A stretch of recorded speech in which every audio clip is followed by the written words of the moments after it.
Hi everyone, welcome to your channel control C control V. आज हम class 8 English it's so happen textbook का chapter how the camel got his hump के exercises discuss करेंगे। Before we discuss the exercises, मैं आपसे request करता हूँ कि इस चैनल को सब्सक्राइब करें और इस चैनल को सपोर्ट करें।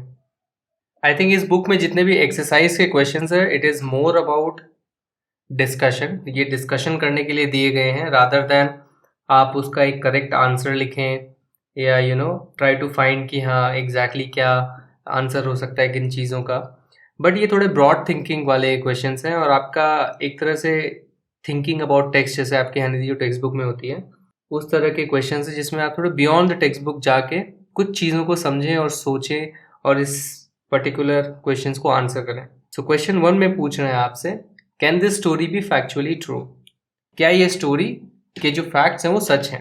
फैक्चुअली यानी अबाउट फैक्ट्स, जो इस स्टोरी में जो भी फैक्ट्स दिए हुए हैं क्या वो सच है? सो ये पर्टिकुलर स्टोरी हमने डिस्कस किया था रीडिंग के टाइम कि एक फिक्शन है।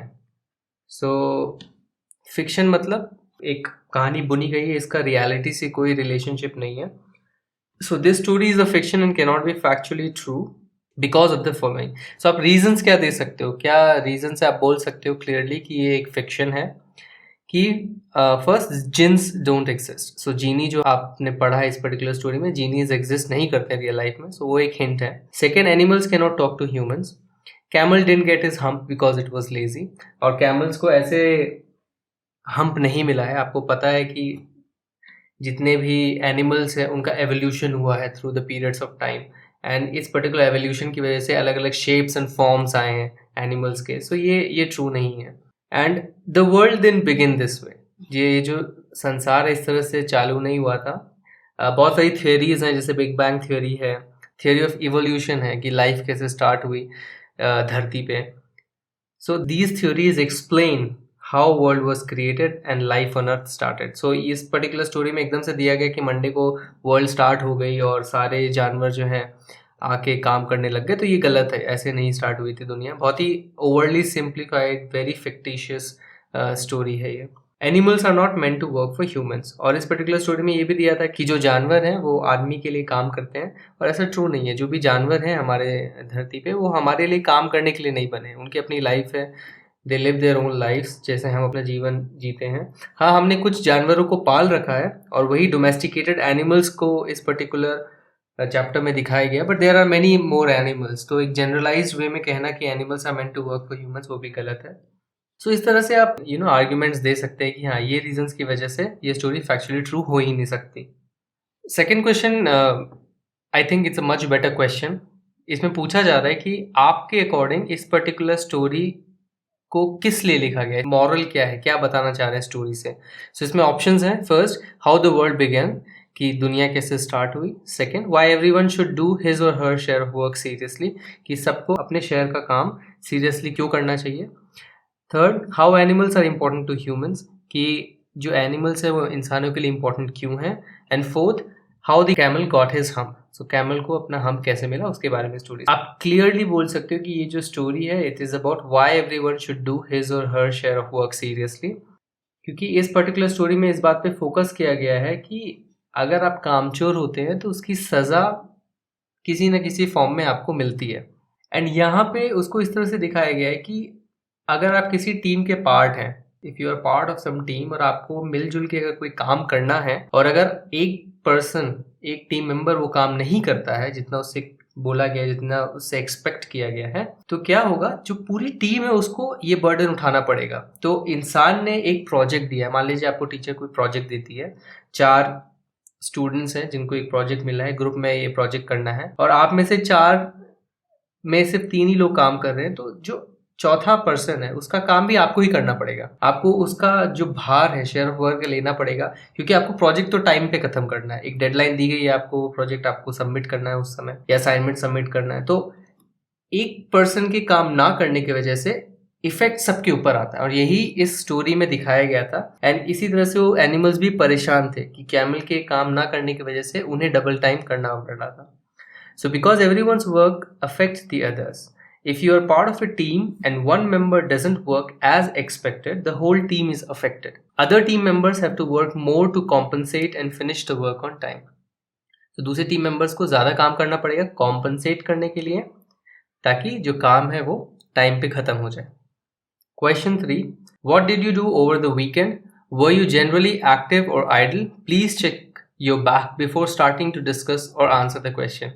So एक तरह से ह्यूमरस क्वेश्चन है कि इसमें पूछा है आपने वीकेंड पे क्या किया. वीकेंड का मतलब होता है अगर आपका सैटरडे में स्कूल है तो आपके लिए वीकेंड सैटरडे संडे हो जाएगा.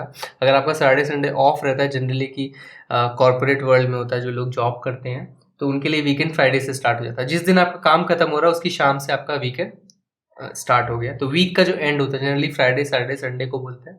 सो आपने अपने वीकेंड में क्या किया आपसे पूछा जा रहा है. क्या आप जनरली एक्टिव रहते हैं वीकेंड पे या आइडल रहते हैं. एंड आपसे पूछा जा रहा है कि आप अपने बैक को चेक कर लीजिए, क्योंकि अगर आप आइडल होंगे तो आपका एक हम्प निकल आएगा. एक तरह से जोक किया गया इस क्वेश्चन में in relation to the story.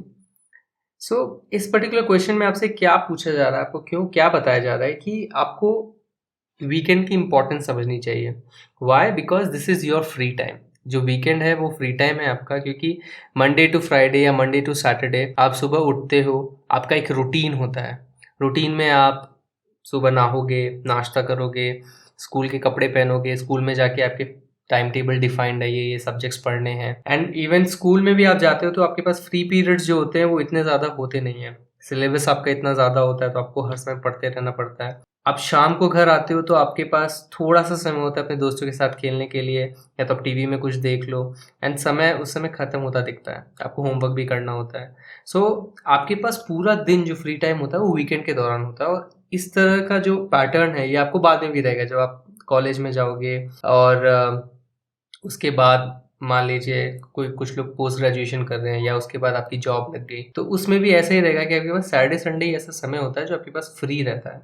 सो आपको उस फ्री टाइम का इम्पोर्टेंस समझना चाहिए. आप उस फ्री टाइम को कैसे यूटिलाइज करते हैं वो आपको डिफाइन करेगा, आपकी फ्यूचर को डिफाइन करेगा. फॉर एग्जाम्पल उस कैमल ने पूरा टाइम आइडलिंग किया, कुछ नहीं काम करता था, तो उसका फ्यूचर डिसाइड हो गया, उसको एक हम्प मिल गया. सो उसको शेप कर दिया. इट्स लाइक मेटाफोरिकल वे में या फिलोसफिकल वे में बोले तो आपको शेप करेगा वो पर्टिकुलर आइडल टाइम पे आप क्या करते हैं. सो आप क्या कर सकते हैं आइडल टाइम में. फॉर एग्जांपल आप अपने फेवरेट स्पोर्ट को प्रैक्टिस कर सकते हैं. आपको क्रिकेट पसंद है, हॉकी पसंद है, टेनिस पसंद है, टेबल टेनिस पसंद है, बैडमिंटन पसंद है, बहुत सारे स्पोर्ट्स हैं वो आप प्रैक्टिस कर सकते हैं. स्विमिंग कर सकते हैं. आप अपने दोस्तों के साथ कनेक्ट कर सकते हैं. आप दोस्तों के साथ मिल के उनसे बातें कर सकते हैं अगर आप बहुत बहुत टाइम से उनसे मिले नहीं हैं. आप अच्छी बुक्स पढ़ सकते हैं. आप अच्छी म्यूज़िक सुन सकते हैं. एक ही म्यूज़िक की जगह आप नए नए म्यूज़िक एक्सप्लोर कर सकते हैं. आप कुछ ड्रॉ कर सकते हैं, अगर आपको ड्राइंग में इंटरेस्ट है तो कुछ आर्टिस्टिक कर सकते हैं. आप नई नई चीज़ें भी सीख सकते हैं. आप अभी 8th क्लास में हैं तो आप कुकिंग करना भी सीख सकते हैं. आप अपनी मम्मी या पापा से हेल्प ले सकते हैं कुकिंग करने के लिए. आपको एक नई लैंग्वेज सीख सकते हैं. 2 से ज़्यादा लैंग्वेज जानना बहुत अच्छी स्किल होती है. नॉट बिकॉज कि आप शो ऑफ कर सकते हो कि हाँ देखो मुझे इंग्लिश आती है, हिंदी आती है, या गुजराती, मराठी, और या तो मुझे फ्रेंच, स्पेनिश. ये दिखावे के लिए नहीं होता. आप जब कोई लैंग्वेज सीखते हो, अभी आप इंग्लिश सीख रहे हो, सो वो लैंग्वेज आपके ब्रेन को और ज़्यादा शार्प करती है, अलग वे में आपको और ज़्यादा इंटेलिजेंट बनाती है. आपका लैंग्वेज, जो भी आप लैंग्वेज सीखते हो उससे बहुत अच्छा ब्रेन का एक्सरसाइज होता है. तो लैंग्वेज सीख सकते हो आप फूड के न्यूट्रिशन के बारे में सीख सकते हो कि कौन सा फूड बॉडी बिल्डिंग फूड होता है. फॉर एग्जांपल कौन सा फूड जो होता है वो आपका फैट बढ़ाता है, एट्सेट्रा. आप योगा सीख सकते हो, आप एक्सरसाइज कर सकते हो. सो ये सब चीज़ें आप अपने फ्री टाइम पे कर सकते हो. There are broadly 2 categories of workers: those who prefer to do today what they can do tomorrow, and those who prefer to do tomorrow what they can do today. Where do you belong? 2 category के काम करने वाले लोग होते हैं. एक जो कल का काम आज ही कर देते हैं, और दूसरे जो आज का काम कल पे टाल देते हैं. सो आपने ये कहावत सुनी होगी, काल करे सो आज कर, आज करे सो अब. सो हर जगह, हर लैंग्वेज में, हर कल्चर में आपको ये बताया जाता है कि अपना काम कभी ना टालें. और इस काम को टालने की आदत को एक बड़े से वर्ड से डिफाइन किया जाता है, उसको बोलते हैं प्रोक्रेस्टिनेशन. ये एक अच्छा वर्ड है, डिफिकल्ट ज़रूर है ये वर्ड, बट आपको बहुत काम आएगा. बिकॉज ये जो काम है ये सब करते हैं. काम को टालने वाली ये जो हैबिट है ये सबकी होती है, मोस्टली लोगों की होती है. इसको प्रोक्रेस्टिनेशन बोलते हैं. प्रोक्रेस्टिनेशन यानी अपने काम को टाल देना. कि हाँ बाद में करेंगे बाद में करेंगे। तो ये जो बाद में काम करने की आदत है, क्या आप उनमें से हो, या कल का काम जो फ्यूचर का काम भी है वो पहले कर लेना ताकि आपके पास टाइम रहे, उनमें से हो। एंड अपने काम को टाइम पे ख़त्म करने का इम्पोर्टेंस क्या है। सो इस पर्टिकुलर स्टोरी में अगर मैं रिलेट करूँ इस चीज़ को, तो कैमल ने क्या किया, मंडे ट्यूसडे वेंसडे कुछ भी काम नहीं किया, तो उसके ऊपर 3 दिन का क्या लग गया, बैकलॉग लग गया। अब उसको क्या बोला गया कि ये जो 3 दिन का बैकलॉग है इसको भी तुम्हें अब फिनिश करना है बाकी 3 दिनों में। तो उसके पास जो भी पिछले 3 दिन का काम था, फिर अब 3 दिन का काम और आ गया। तो आपका काम बढ़ता ही जाएगा क्योंकि आपको हर नए दिन नया काम मिलेगा, और अगर आप पिछला वाला काम भी उस दिन करना चाहेंगे तो आपका वो दिन क्या हो जाएगा, ओवरलोडेड हो जाएगा। So you will be overloaded. And overloaded होने की वजह से क्या होता है, बहुत लोगों को स्ट्रेस होने लगता है, आप परेशान हो जाते हो, स्ट्रेस हो जाता है, ऐसा लगता है आपके पास टाइम नहीं है। एंड ये एक सर्कल में आप चले जाते हो, आज आप काम नहीं कर पाए, फिर नेक्स्ट दिन उस काम को करना चाहेंगे तो उस दिन का काम नहीं कर पाएंगे आप, and it will go on and on. And यही कैमल के साथ हुआ। इसलिए आज भी अकॉर्डिंग टू स्टोरी उसके पास हम इसलिए क्योंकि वो पिछले दिनों के काम वो है कंप्लीट नहीं कर पा रहा, he is not able to catch up. So what he is not able to do, he is not able to catch up. इसलिए स्टोरी में आपको ये भी बताया जा रहा है, एक तरह से मॉरल दिया जा रहा है कि डोंट डू प्रोक्रेस्टिनेशन, अपना काम समय पे ख़त्म करें ताकि आपके ऊपर कभी बैकलॉग ना रहे और आपके पास ज़्यादा से ज़्यादा नई चीज़ें करने का भी समय रहे। So this is think it over section. Generally I know बहुत सारे टीचर्स इसको स्किप करेंगे, but I don't like to skip, क्योंकि मेरे अकॉर्डिंग ये जो बुक बनाई गई है इसको 1000 टाइम्स एटलीस्ट रिव्यू किया गया होगा। इसके पेजेस को 10-15 लोग जो बहुत एक्सपर्ट्स हैं उन्होंने बैठ के लिखा है, फिर हज़ारों बार इसको रिव्यू किया गया है, और साल भर साल एवरी ईयर जब वो कोर्स चेंज करने की कोशिश करते हैं तो वे सोचते हैं कि हम कोर्स रखें या ना रखें, तो उसमें भी अगेन वो हर साल दर साल रिव्यू होता जा रहा है। तो जब इस पर्टिकुलर चैप्टर में आपके लिए चीज़ रखी गई है तो इट्स इंपॉर्टेंट, क्योंकि बहुत ही कंडेंस्ड बुक है। अगर आप इंटरनेट पे जाओगे तो आपको पता नहीं है क्या पढ़ें, इतनी सारी चीज़ें आप भूल भुलैया में गुम जाओगे। लेकिन आपके पास एक बुक दी गई है, आपको एक डायरेक्शन दे रही है। सो इस डायरेक्शन को आप होल्ड ऑन करें, इसको फॉलो करें, और जो भी चीज़ें दी गई हैं उसमें कुछ ना कुछ कहीं छोटी छोटी हिंट्स होती हैं, उस हिंट्स को लें। मैं आपको बताता हूँ कैसे हिंट्स हैं। सो थिंक इट ओवर में क्या लिखा गया है, all work is dignified, there is no such thing as menial work. So जो भी काम है वो सारे डिग्निफाइड है, सबकी अपनी अपनी इज्जत है, और कोई भी ऐसा काम नहीं जिसको आप बोलेंगे कि ये लो ग्रेड वर्क है। मीनियल का मतलब हो गया लो ग्रेड।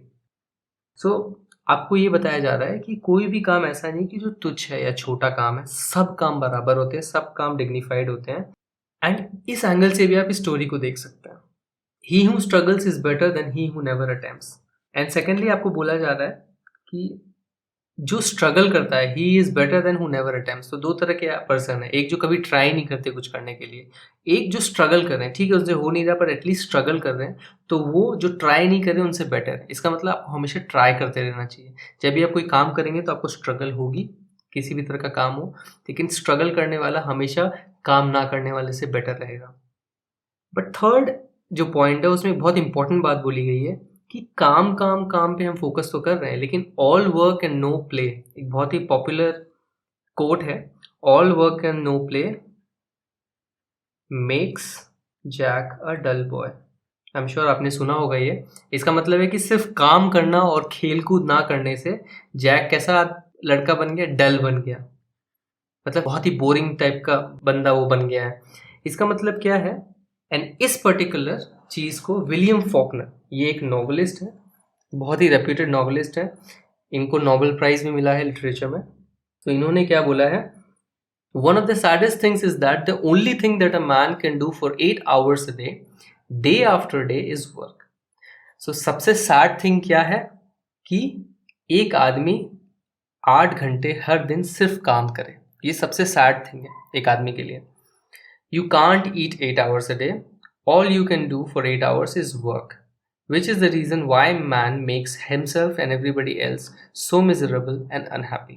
And सिर्फ काम काम काम करने की वजह से आज की जो दुनिया है, जिस सिर्फ काम पे फोकस है, सिर्फ दिन ब दिन लोग सिर्फ काम करते हैं, खुद के डेवलपमेंट, यहाँ जो प्ले लिखा गया है इसका मतलब हो गया सेल्फ एंटरटेनमेंट प्लस डेवलपमेंट।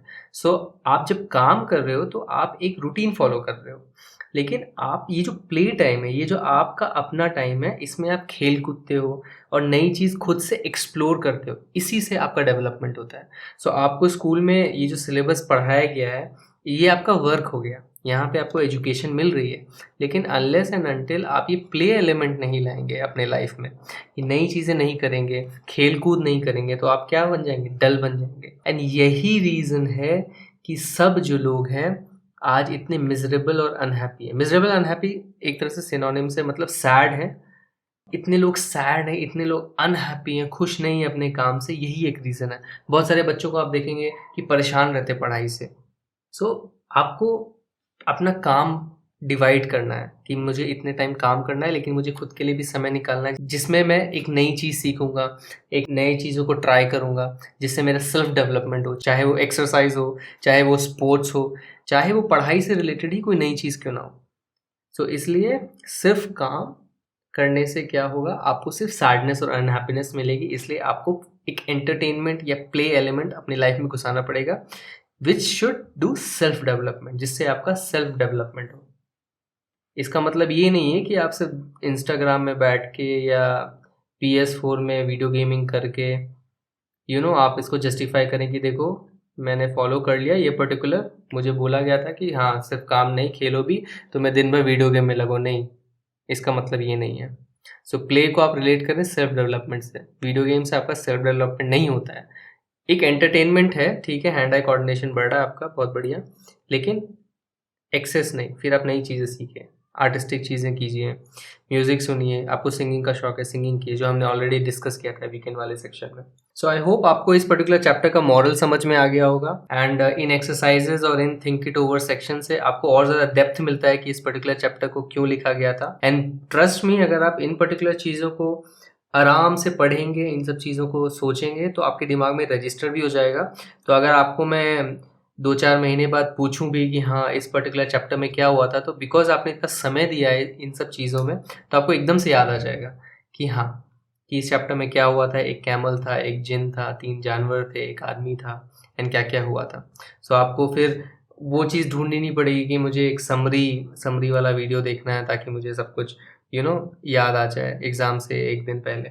सो इस पर्टिकुलर डेप्थ में अगर आप चीज़ों के जाएंगे तो आपको एकदम दिमाग में रजिस्टर हो जाएगा, आप कभी नहीं भूलेंगे। Thanks for watching this video. अगर ये वीडियो आपको पसंद आए तो इस वीडियो को एक लाइक दीजिए, हमारे चैनल को सब्सक्राइब कीजिए और अपने फीडबैक्स कमेंट्स के ज़रिए हमें ज़रूर दीजिए।